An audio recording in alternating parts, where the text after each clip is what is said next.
Nyarlathotep por H. P. Lovecraft. Nyarlathotep, el caos que se arrastra. Yo soy el último, contaré al oyente desocupado. No recuerdo distintamente cuándo empezó todo, pero fue hace meses. La tensión general era horrible. A una temporada de trastornos políticos y sociales se añadió una extraña y triste aprensión de un horrible peligro físico. Un peligro extendido que abarcaría todo. Un peligro como solo puede ser imaginado en los más terribles fantasmas de la noche. Recuerdo que las gentes iban y venían con rostros pálidos y preocupados y susurraban advertencias y profecías que nadie se atrevía a repetir conscientemente o a reconocer en su fuero interno que habían oído.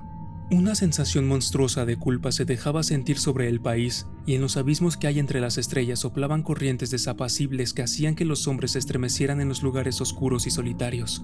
Había una alteración demoníaca en la secuencia de las estaciones. El calor se prolongó durante el otoño de modo temible y a todas las personas les parecía que el mundo, y quizás el universo, había pasado del control de los dioses o fuerzas conocidas al de otros dioses o fuerzas desconocidas. Y fue entonces cuando Nyarlathotep salió de Egipto. Nadie sabía quién era, pero era de la vieja sangre nativa y tenía el aspecto de un faraón. Los Fellahin se arrodillaban cuando lo veían, y sin embargo no sabían por qué. Él decía que había surgido de la oscuridad de 27 siglos, y que había oído mensajes de lugares que no estaban en este planeta. Nyarlathotep vino a los países civilizados, moreno, delgado y siniestro, siempre comprando extraños instrumentos de cristal y metal, y combinándolos para formar instrumentos aún más extraños. Hablaba mucho de las ciencias, de electricidad y psicología, y hacía exhibiciones de poder con las que sus espectadores se quedaban sin habla, pero que aumentaron su fama hasta un grado sumo. Los hombres aconsejaban unos a otros ir a ver a Nyarlathotep y se estremecían. Y donde iba Nyarlathotep el descanso desaparecía, porque las horas de la madrugada eran desgarradas con los gritos de las pesadillas. Nunca antes los gritos de las pesadillas habían sido un problema público semejante, y ahora los hombres sabios casi deseaban prohibir el sueño en la madrugada, para que los alaridos de las ciudades inquietaran menos horriblemente la pálida y lastimera luna, que brillaba con luz tenue y vacilante sobre aguas verdosas que se deslizaban bajo puentes, y viejos campanarios que se derrumbaban contra un cielo enfermizo. Yo recuerdo cuando Nyarlathotep vino a mi ciudad, la grande, la antigua, la terrible ciudad de los crímenes innumerables. Mi amigo ya me había hablado de él y de la irresistible fascinación y encanto de sus revelaciones, y yo deseaba ardientemente explorar sus más recónditos misterios. Mi amigo me dijo que eran horribles e impresionables, más allá de mis efebrecidas imaginaciones, que habían sido proyectadas en una pantalla en la habitación a oscuras, cosas profetizadas que nadie, excepto Nyarlathotep, se había atrevido a profetizar, y que en el chisporroteo de sus chispas allí les habían quitado a los hombres lo que nunca les había quitado antes y que solo se mostraban en sus ojos. Y oí decir que en el extranjero se insinuaba que los que conocían a Nyarlathotep veían cosas que los otros no veían. Fue en el cálido otoño cuando yo pasé una noche con las muchedumbres inquietas para ver a Nyarlathotep. Toda una noche bochornosa, allá arriba en las interminables escaleras que llevaban a la sofocante habitación. Y con sus sombras proyectadas sobre una pantalla vi formas encapuchadas entre ruinas, y rostros amarillentos y malignos que atisbaban desde detrás de monumentos caídos. Y vi al mundo batallando contra la oscuridad, contra las oleadas de destrucción procedentes del espacio infinito, arremolinándose, agitándose, forcejeando en torno de un sol que se apagaba y enfriaba. Luego las chispas saltaron de forma asombrosa alrededor de las cabezas de los espectadores, y los cabellos se pusieron de punta, mientras que las sombras más grotescas que yo pueda mencionar salieron y se posaron sobre las cabezas. Y cuando yo, que era más frío y científico que el resto, musitó una protesta hablando de impostura y de electricidad estática, Nyarlathotep nos echó a todos afuera, por aquellas escaleras vertiginosas, abajo hacia las húmedas, cálidas y solitarias calles de la medianoche. Yo grité muy fuerte, diciendo que no tenía miedo, que nunca podría tener miedo, y otros gritaron conmigo para aliviarse. Nos juramos, los unos a los otros, que la ciudad era exactamente la misma, y que seguía viva. Y cuando las luces eléctricas empezaron a ponerse mortecinas, maldijimos a la compañía una y otra vez, y nos reímos de las caras tan raras que poníamos.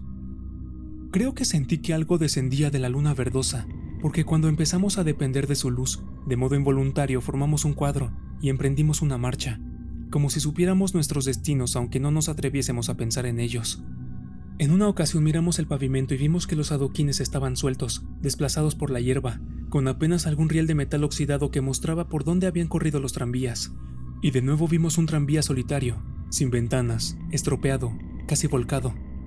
Cuando miramos en torno al horizonte, no pudimos ver la tercera torre que había junto al río, y observamos que la silueta de la segunda torre estaba destrozada en su parte superior.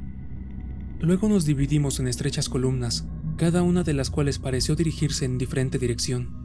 Una desapareció en una calleja solitaria hacia la izquierda, dejando solo el eco de un gemido ahogado. Otra bajó por una entrada del metro casi tapada por los hierbajos, aullando con una risotada de loco. Mi propia columna fue chupada hacia el campo abierto, y entonces sentí un escalofrío que no era propio del cálido otoño, porque cuando llegamos con paso furtivo al oscuro páramo, vimos que nos rodeaba un infernal brillo lunar de nieves malignas. Nieves sin sendas, inexplicables, barridas a ambos lados en una sola dirección, donde había un torbellino de lo más negro a pesar de sus muros relucientes. La columna pareció muy fina, mientras caminaba pausada y penosamente, de modo soñoliento, hacia el torbellino. Y yo me quedé atrás, porque la negra grieta en la nieve iluminada de verde era horrible, y me pareció oír los ecos de un gemido inquietante conforme mis compañeros desaparecían. Pero yo tenía poco poder para quedarme rezagado, y como si me hubieran llamado por señas los que habían ido antes, medio floté entre los titánicos copos de nieve arrastrados por el viento, estremeciéndome asustado, hacia el invisible vórtice de lo inimaginable. Sensible a mis gritos, delirando torpemente, solo los dioses que fueron podrían explicarlo. Una sombra enfermiza y sensitiva retorciéndose en manos que no eran manos, girando ciegamente y dejando atrás medianoches espectrales de creación podrida, cadáveres de mundos muertos con llagas que fueron ciudades, vientos sepulcrales que cepillaban las pálidas estrellas y las hacían parpadear muy bajas. Más allá de los mundos, vagos fantasmas de cosas monstruosas, columnas medio entrevistas de templos no santificados que descansan en rocas sin nombre bajo el espacio, y que alcanzan hasta los vertiginosos vacíos que hay por encima de las esferas de luz y oscuridad. Y a través de este repugnante cementerio del universo, un ahogado y enloquecedor batir de tambores, y el fino y monótono gemido de flautas blasfemas desde las inconcebibles y oscuras cámaras que hay más allá del tiempo, el detestable golpeteo y los silbidos aflautados allá donde danzan, lenta y torpemente, de modo absurdo, los gigantescos y tenebrosos otros dioses, las ciegas, mudas y estúpidas gárgolas, cuya alma es Nyarlathotep.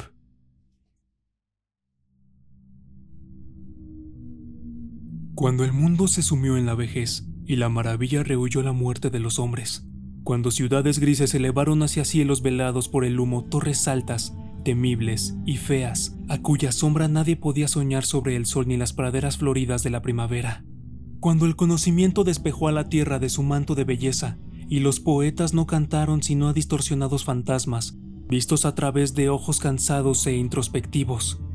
Cuando tales cosas tuvieron lugar, y los anhelos infantiles se hubieron esfumado para siempre, hubo un hombre que empleó su vida en la búsqueda de los espacios hacia los que habían huido los sueños del mundo.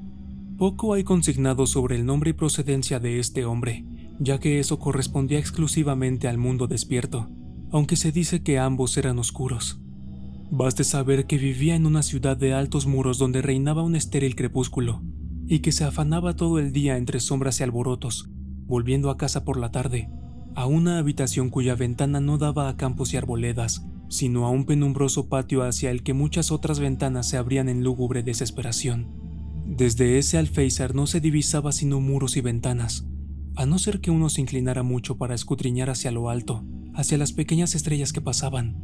Y dado que los muros desnudos y las ventanas conducen pronto a la locura al hombre que sueña y lee demasiado, el inquilino de este cuarto solía asomarse noche tras noche, escrutando a lo alto para vislumbrar alguna fracción de cosas que estaban más allá del mundo despierto y de la grisura de la elevada ciudad. Con el paso de los años, fue conociendo a las estrellas de curso lento por su nombre, y a seguirlas con la fantasía cuando, con pesar, se deslizaban fuera de su vista, hasta que al fin su mirada se abrió a la multitud de paisajes secretos cuya existencia no llega a sospechar el ojo mundano. Y una noche salvó un tremendo abismo, y los cielos repletos de sueños se abalanzaron hacia la ventana del solitario observador para mezclarse con el aire viciado de su alcoba y hacerle partícipe de sus fabulosas maravillas. A ese cuarto llegaron extrañas corrientes de medianoches violetas, resplandeciendo con polvo de oro, torbellinos de oro, y fuego arremolinándose desde los más lejanos espacios, cuajados con perfumes de más allá de los mundos, Océanos opiáceos se derramaron allí, alumbrados por soles que los ojos jamás han contemplado, albergando entre sus remolinos extraños delfines y ninfas marinas, de profundidades olvidadas.